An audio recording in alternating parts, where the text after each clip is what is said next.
34% des salariés français sont en état de burn-out et 13% de ces 34% sont en état de burn-out sévère. Ce qui représente pour information 2,5 millions de personnes. Et ça, c'est énorme. Comment a-t-on pu justement en arriver à un tel stade? Eh bien simplement à cause du discours du travailler plus, de trimer plus, de s'épuiser plus au travail pour gagner plus. Alors oui, ce mode de fonctionnement-là, ça marche. Ça marche uniquement à un temps donné, car au bout d'un moment, votre corps et votre cerveau reprennent le dessus et vous obligent physiquement à devoir arrêter. Donc, il vous place en état de burn-out. Avec cette vidéo, j'aimerais vous prouver qu'il est possible de changer ce modèle du monde en quelque sorte, de quitter ce paradigme, on va dire, de la recherche de l'épuisement, afin de vous prouver qu'il est totalement contre-productif de faire cela, et notamment de séparer productivité et bonheur.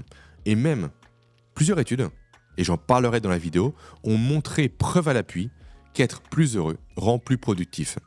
Qu'être heureux est même la condition quasi sine qua non à la productivité sur la durée. Ok, on va commencer par les faits. Ce que la science nous dit. Et d'après la psychologie évolutive, un cerveau heureux est un cerveau plus performant. Je peux par exemple vous citer ici le chercheur Shawn Achor, formé à Harvard, qui parle notamment du principe d'happiness advantage, donc l'avantage du bonheur. Les travaux de Shawn Achor qui ont démontré notamment qu'un cerveau plus heureux, plus positif, est 31% plus productif qu'un cerveau qui est stressé ou qui est neutre en quelque sorte. 31%, ce n'est pas rien. Et ce n'est pas de la magie, mais c'est de la chimie. Plus précisément, c'est de la chimie hormonale. On en parlera juste après. Ensuite, une autre étude, pour poursuivre un peu sur les études scientifiques, menée cette fois-ci par l'Université d'Oxford, a démontré et a mesuré plus précisément que les employés heureux étaient 13% plus productifs que leurs collègues malheureux sur la même période. Donc, je synthétise ce qui est dit.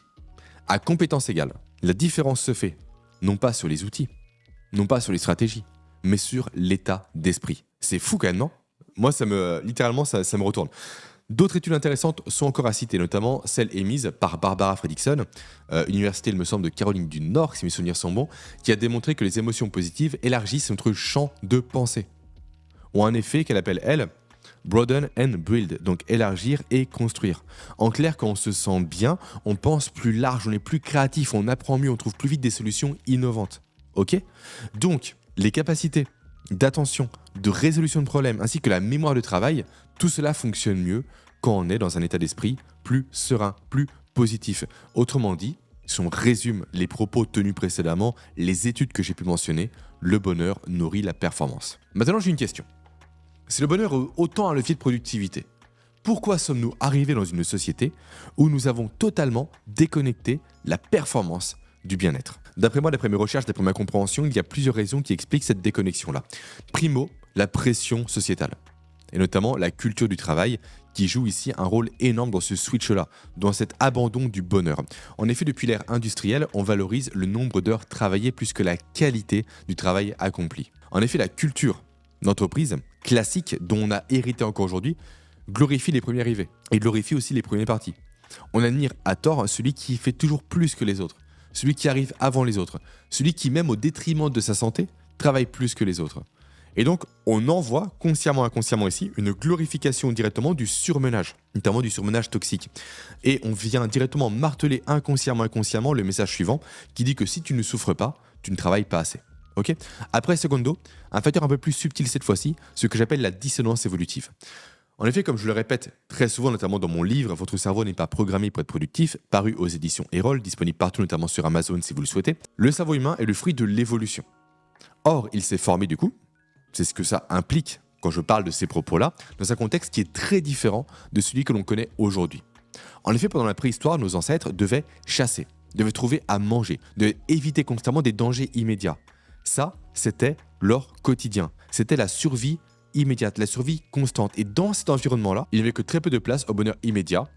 Et faire ce qui était à faire l'emportait constamment sur ce qui nous plaisait de faire. Donc nous sommes encore conditionnés, nous à notre niveau, à privilégier le faire au bonheur de faire. Ok ? Après tertio, on assiste à une glorification du burn-out. En effet, dans certains milieux, cela peut paraître presque paradoxal, car personne ne le dit ouvertement, mais le burn-out est considéré comme étant presque génial. En effet, combien de fois avez-vous entendu typiquement des entrepreneurs se vanter de dormir que 4 heures par nuit, de manger uniquement un sandwich devant leurs emails, de bosser 10 heures par jour, de faire des nuits blanches. Et ça, je l'ai fait durant des années. Hein. J'étais à l'époque le premier à m'en vanter. J'étais le premier à être heureux des cernes que j'ai encore hérité d'ailleurs aujourd'hui à cause de ce mode de vie très mauvais pour ma santé. Et donc, on a presque fait à cause de cela, de l'épuisement, un badge en quelque sorte. La preuve qu'on se donne à fond. Et cette glorification est en plus maintenant relayée et exacerbée sur les réseaux sociaux. Très bien, donc là on a dépeint un peu les raisons, selon moi, qui ont fait qu'on a décorrélé encore une fois le bonheur de la productivité. Maintenant, voyons comment recorréler les deux. Ça ne se dit pas, mais vous avez compris un peu l'idée. Pour cela, il faut que je vous introduise à deux concepts que j'utilise dans mon approche neuroproductivité. La première, c'est la productivité du repos, et la deuxième, c'est la dissonance évolutive. On en a parlé un peu précédemment, mais on va en reparler parce que c'est central. On va commencer par la productivité du repos. La productivité du repos, c'est se reposer pour mieux performer.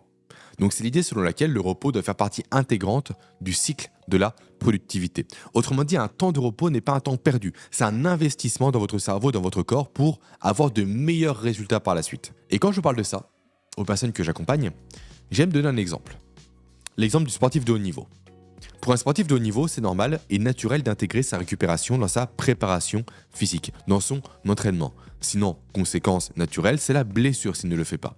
Et pour votre cerveau, vous devez raisonner exactement de la même façon. Pendant que vous dormez, pendant que vous faites une pause, votre cerveau consolide votre mémoire, organise les informations, résout même certains problèmes en tâche de fond. Et ça, vous l'avez déjà expérimenté, j'en suis sûr. Combien de fois avez-vous réussi à trouver une solution à un problème, à une situation compliquée après une nuit de sommeil, ou sous la douche typiquement? Eh bien ça, ce n'est pas un hasard.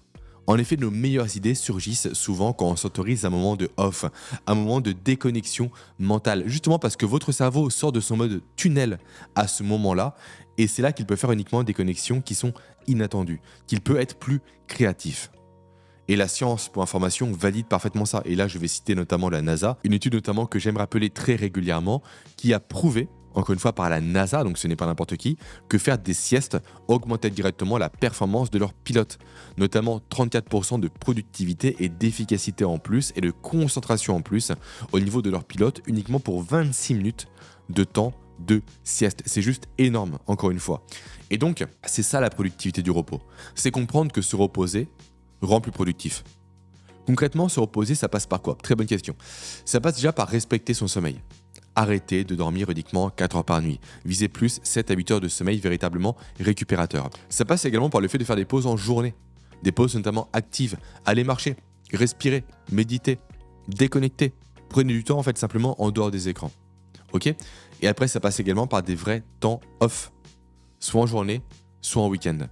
Pour juste déconnecter à 100% du travail, pour penser à autre chose et pour laisser l'espace nécessaire pour que votre cerveau puisse intellectualiser toutes les informations qu'il aura reçues durant la semaine. Et ça ne doit pas être un luxe encore une fois, ça doit faire partie de vos priorités, de vos stratégies de productivité. Maintenant, revenons sur la notion de dissonance évolutive. On l'a vu, votre cerveau n'est pas totalement aligné avec les exigences modernes. Donc plutôt que de le nier, il faut l'apprivoiser ça. Il faut que vous appreniez à comprendre ces instincts hérités de votre cerveau et notamment de votre évolution afin de développer des stratégies pour les contourner ou pour les utiliser intelligemment au lieu de les subir. Un exemple concret de dissonance évolutive que j'aime souvent citer, c'est la motivation. Votre cerveau, rappelez-vous, il aime la gratification immédiate. Il est programmé pour ça. Du coup, face à un projet long et abstrait, donc typiquement préparer un business plan sur 3 mois, étudier pour un examen, peu importe, votre cerveau vous poussera naturellement à la procrastination ou à la démotivation. Justement par ce manque, du moins à cause de ce manque de récompense immédiate. La solution ici, c'est de créer chez vous des récompenses artificielles. Et notamment des récompenses qui vont survenir avant la récompense principale. Donc commencez pour cela par découper vos tâches en sous-tâches. Et à chaque sous-tâche accomplie, octroyez-vous un petit plaisir. Un petit café, un carré de chocolat, un moment avec des amis, un jeu sur téléphone pour vous récompenser. Et surtout, promettez-vous cette récompense-là avant de commencer votre travail pour conditionner votre cerveau à justement vouloir obtenir cette récompense-là. Et donc à devoir faire les efforts nécessaires pour l'obtenir le plus rapidement et le plus efficacement possible. Et en faisant cela, vous allez commencer à réduire progressivement cette fameuse dissonance évolutive dont on a parlé précédemment. Ok ? Après, autre aspect de la dissonance évolutive dont je voulais vous parler, c'est la réponse au stress. Comme j'ai pu vous le dire, il me semble précédemment, votre cerveau a tendance à réagir de façon disproportionnée par rapport aux stress qui vous sont imposés. Comme si c'était presque en fait une question de vie ou de mort. Eh bien, littéralement, pour lui, c'est une question de vie ou de mort. Car pour votre cerveau, il n'y a pas de différence entre un stress physique, donc un prédateur qui vous attaque, et un stress psychologique ou physiologique. Donc, naturellement, il faut que vous appreniez, vous, également à intégrer cela. Et surtout à apprendre à rassurer votre cerveau, notamment face à tous ces emails qui lui arrivent, face aux impôts à payer, face à l'URSSAF, face à la pression. Donc, intégrer dans votre quotidien des moments de décompression, ou encore des méthodes de respiration pour vous, tout simplement calmer, pour calmer la zone de l'anxiété de votre cerveau qui s'appelle l'amygdale. Et n'oubliez pas, également, chose très importante, que nous sommes des êtres faits pour le mouvement. Nous sommes des chasseurs-cueilleurs avant toute chose. Or, nos métiers modernes nous collent sur une chaise, nous collent également isolés derrière un écran. Là encore, il y a une dissonance évolutive qui arrive. Donc, levez-vous, bougez, étirez-vous, marchez, téléphonez en marchant. Bref, trouvez des solutions pour être constamment en mouvement, car de ce mouvement-là découlera énormément de réactions physiologiques, biologiques et neurochimiques saines pour votre corps, qui vont notamment réduire cette notion de stress dont on a parlé précédemment. J'en ai conscience, tout ça peut sembler être qu'une succession de détails, on va dire. Mais au final, tous ces détails, mis bout à bout, vont reconnecter votre cerveau à, son mode de fonctionnement naturel. Et ce mode de fonctionnement-là, encore une fois, sera plus propice à certes une meilleure productivité, mais aussi à une meilleure santé. Nous passons maintenant au protocole en 5 étapes que je vous ai concocté, on va dire, pour justement mettre tout ça en application concrètement dans votre quotidien. Mais juste avant, laissez-moi vous parler d'un atelier vidéo, un atelier complémentaire que j'ai créé pour compléter les propos que je tiens ici. La vidéo est déjà assez longue, du coup je l'ai mis séparément. Dans cet atelier, je vais vous apprendre à créer des stratégies issues des neurosciences pour limiter la charge mentale, pour éviter que votre cerveau soit surchargé d'informations, pour que vous arrêtiez, vous, d'être presque incapable de rester concentré plus de 10 minutes sur l'activité sans penser à autre chose, pour que vous arrêtiez de vous réveiller en pleine nuit en pensant à votre travail. Si jamais cela vous intéresse, cliquez sur le premier lien présent sous cette vidéo pour obtenir votre lien vers cet atelier et pour découvrir les secrets que j'ai cachés dedans. Ok ? Maintenant, passons au plan. Au fameux plan en 5 étapes pour justement venir concilier productivité et bonheur. Étape numéro 1, reprogrammer votre cerveau. Commencez par changer votre façon de penser votre réussite. Arrêtez simplement avec ce mythe du « il faut que je fasse plus », du « si je ne souffre pas, je ne suis pas productif ». Dites-vous à l'inverse que prendre soin de vous n'est pas du temps volé, n'est pas du temps perdu, n'est pas du temps sacrifié, mais c'est du temps qui est investi. Après, étape numéro 2, sacraliser, même sanctuariser votre sommeil et également vos pauses. Concrètement, placez votre repos dans votre agenda, planifiez-le, au même titre qu'un rendez-vous, au même titre qu'une réunion, au même titre également qu'une tâche à réaliser. Votre sommeil doit être votre priorité. Vous devez encore une fois le sacraliser. Plus question de rogner sur votre nuit pour gratter des heures de travail. Ça ne marche pas, on l'a vu précédemment. Vous savez maintenant encore une fois que tout ce que vous allez gratter sur la nuit, vous allez le payer au centuple en termes de productivité perdue sur les jours à venir. De même, dans votre journée, planifiez des pauses. Des pauses typiquement de 5 à 10 minutes toutes les 90 minutes. Pauses durant lesquelles vous allez bouger, durant lesquelles vous allez vous hydrater, vous déconnecter du mental. Ok ? Après, étape numéro 3, cultivez vos émotions positives au quotidien. Votre état d'esprit du jour n'est pas qu'un bonus à avoir. C'est un carburant cognitif. Donc, soignez-le. Entretenez votre bonheur. Tout comme vous entretenez vous potentiellement votre forme physique. C'est peut-être simplement le fait de faire 10 minutes de méditation le matin. Ou encore de tenir un journal de gratitude. D'écouter une musique qui vous plaît. D'appeler un ami. De rire, peu importe. Tout ce qui nourrit vos émotions positives, eh bien, vous devez l'intégrer dans votre quotidien, au même titre, encore une fois, qu'une tâche à accomplir. Et en parallèle, essayez également de supprimer des sources de négativité gratuite. Donc, les réseaux sociaux, la machine à café à outrance, potentiellement ses collègues qui sont constamment pessimistes, les informations. Donc, faites-le. D'une part, on augmente le positif et d'autre part, on calme le négatif. Après, étape numéro 4, travaillez avec votre cerveau et non pas contre lui. Ça, c'est l'application pratique de ce qu'on a vu précédemment et que j'ai appelé la dissonance évolutive, et également que j'appelle l'agenda caché du cerveau humain. Donc, ajustez votre façon de travailler à la biologie de votre cerveau. Autrement dit, facilitez-vous la vie plutôt que de vous battre contre vous-même. D'abord, exploitez, pour cela, vos périodes de haute énergie.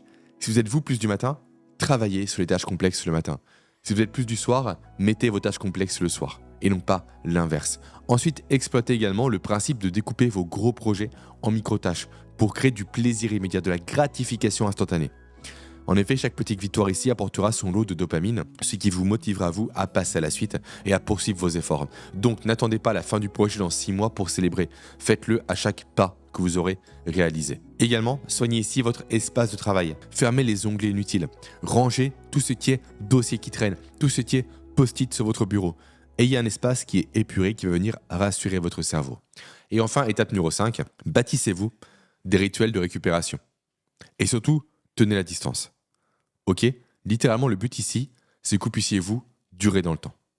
Ce n'est pas simplement un one-shot ici. C'est vraiment une notion de longévité. L'idée, c'est de prémunir par ce conseil-là, par ce concept-là, par cette étape-là, l'épuisement, en maintenant vos niveaux physiologiques, vos niveaux mentaux, vos niveaux également émotionnels, largement, suffisamment hauts, afin encore une fois, d'accepter la charge de travail qui vous est imposée.